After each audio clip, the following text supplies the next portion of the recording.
today we have a brand new brand. This is Seismic Audio, and this is the GFC 12. This sub looks pretty cool, and it's super affordable. These things are dirt cheap at the moment, guys, so figured I'd grab one and give you all my thoughts. So first off, I will say it's not packaged as good as it could be. The bottom had already come undone. Just got one thing of tape on the bottom holding it on. And then up top, you just have a piece of cardboard over the top of it. You can see it's sitting on this cardboard and it's kind of fallen into it. So it doesn't really matter so long as it works, but still, packaging, not great. Here is the manual for this guy over here. LAF and the GFC. Both these subs are pretty similar, guys, at least by the looks of them. So I'm not 100% sure what the big difference is, but we have the GFC. Let's see. We have the 12-inch version. I believe this is the 12.2. So let's see what we got going on here. So it's a dual voice coil, 3-inch, has a 3x80-ounce motor. So it has 240 ounces, so not a bad size at all. This is, of course, a dual 2-ohm. Peak power, it says, is 2200 watts. So I'm going to assume RMS is at 1100 watts. We have the SBL is 91 dB. Frequency response is 25 to 200 hertz. And then there are cutout diameters and mounting depths in millimeters. So we'll say it does not even mention a RMS power on this thing, guys. Okay, let's look at this guy. First off, you'll notice it has a really big surround, but it's got this massive gasket thing on it that sticks really high up. And it's some sort of plastic. It's honestly kind of weird. Haven't really seen a surround like this. There is no gasket actual material on the back, but looks like I could unscrew this if I wanted to. So kind of interesting. Honestly, not the hugest fan of this, but it is something a little bit different. But anyway, again, we got this big mega roll surround. We do a really nice stiff cone. Has this nice weave over it. I really like the look of this. And of course, very nice and stiff dust cap with the Seismic Audio logo. Moving on down to here, I really like this basket. Definitely a little bit different. I know I've mentioned it before, but a little tired of the cookie cutter baskets that we see all the time. Kind of like the, TI frame or whatever else. So kind of cool to have a little different basket on this guy. There's our spider. It does have pretty small tinsel leads, just one strand of each running to each. Same goes for these terminals. These terminals are really small, guys. For a sub this big, definitely would be nice to have bigger terminals on there. And there's our 3-inch coil right in there. So interesting. Down here, it's a little dirty, but here's our bottom plate. We have some venting around here.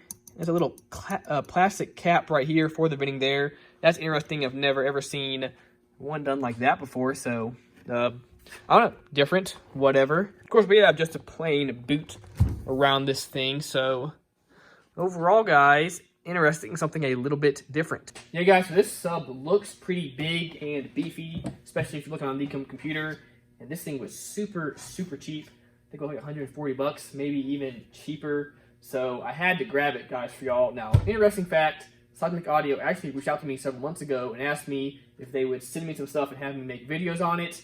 But honestly, I really kind of wanted to try it out myself, so I did buy this and pay for this, guys.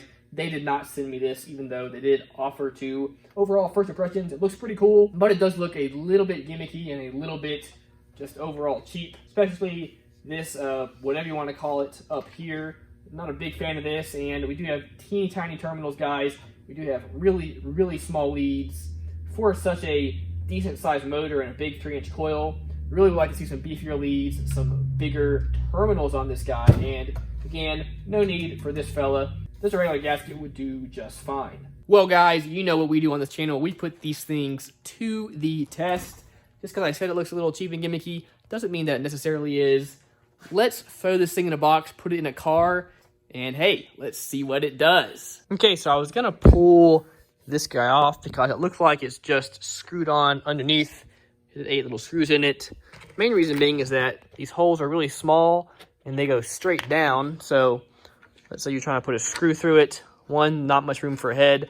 Obviously I could use a different screw, but not much room, guys. And it's gonna go straight down. If I wanted to put it at a little bit of an angle, I'd be a little bit hard pressed to do that. So again, we're still gonna just pop this plastic piece off and put a regular gasket on it, because also, as I mentioned, there's no gasket material under here, so I'd have to get some or something, get it to, you know, fully seal. But guys, this thing is glued on there, not wanting to come off easy. I really do want to get it off though, so maybe I'll keep trying. No, this thing is really on there, guys, and I don't want to risk damaging the surround, so I guess we're gonna make do the way that it is. Another interesting thing, listen to this spider. Do you hear that?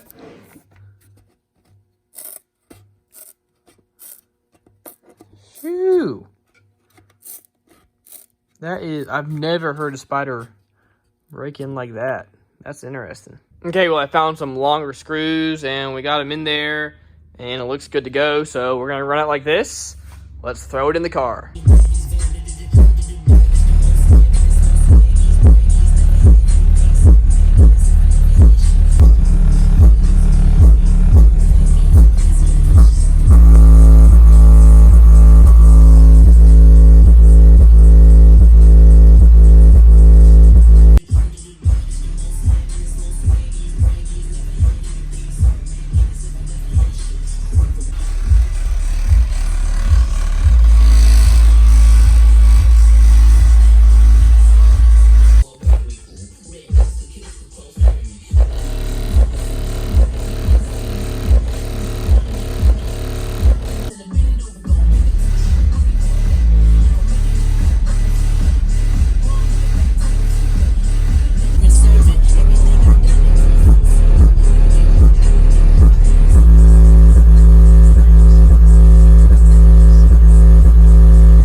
Okay, I know I was talking it down there a little bit in the beginning, but hey, I will say this thing definitely does bump. Let's play some more music and just see how it makes it through it.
so far, it is doing all right, guys. I'm liking it.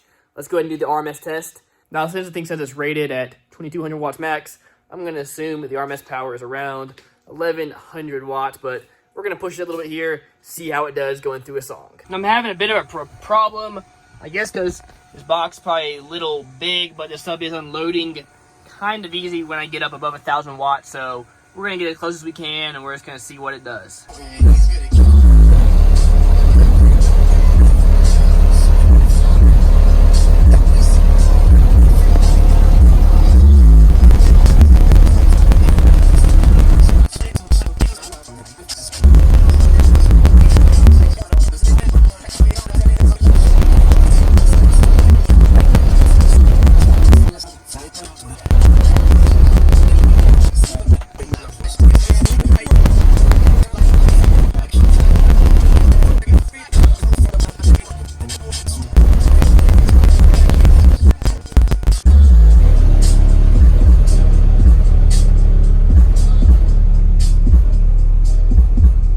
Well, that song was 4.5 minutes there, as you saw, and we pushed it pretty decently. Not quite where I wanted to, but hey, we had it around 700 to 900 watts, and it's a really, really bass-heavy song. It just kind of goes nonstop. So overall, I guess, guys, for as much as this sub cost, that really wasn't too bad at all. Definitely some warmth up here on the dust cap. So this thing was moving, and you definitely could hear it maxing out. Again, some of that has to do with this box being a decent size. Maybe a little smaller box wouldn't be as big of a deal. Now, after tax, this thing was like 185 bucks. And guys, I've seen them actually a good deal cheaper than that. If you kind of look around and keep your eyes open, they do seem to have sales and stuff like that on eBay and whatnot. So you can pick this guy up for a pretty decent price. And so far, even though I don't love the build quality on it, hey, it's been doing all right.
Well, guys, not gonna lie, this sub is definitely a good time. So let's do the dB test now, see how loud we can get this guy. We're gonna do a frequency sweep just to see where this guy peaks at.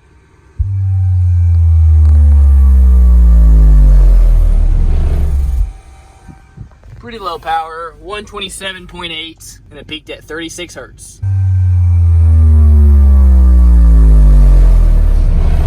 Okay, 131.9, peaked at 43 hertz.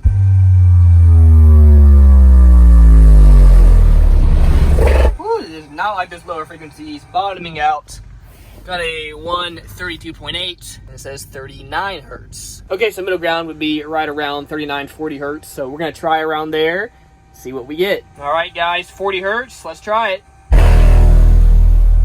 400 watts. Got a 136.8. Let's go again. Maxing out pretty bad there. 1100 watts. Only a 136.4. Okay, so we are unloading pretty easy, so not a crazy score at all, guys. So let's try a couple different frequencies around that 40 hertz and just see what it does. We're gonna try 39 hertz. Says 771 watts. But y'all, that did help a little bit. Got a 138.2. Let's give it another shot. Let's try 38 hertz.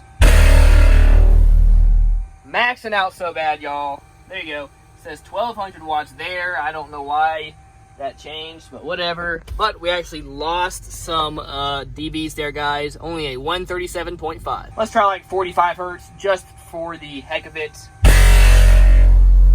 Shoo. Says 1800 watts. Then we got a 136.8. We'll try 40 hertz again, but we're gonna really turn it up a little bit here. I have this set to real-time power, so even if the amp does clip a little bit, we'll still see how much power goes through this in a burst. We'll bump her up a few times, guys. This might be really, really bad.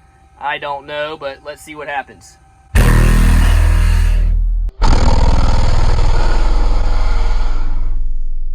Shoo! That thing was moving there, guys.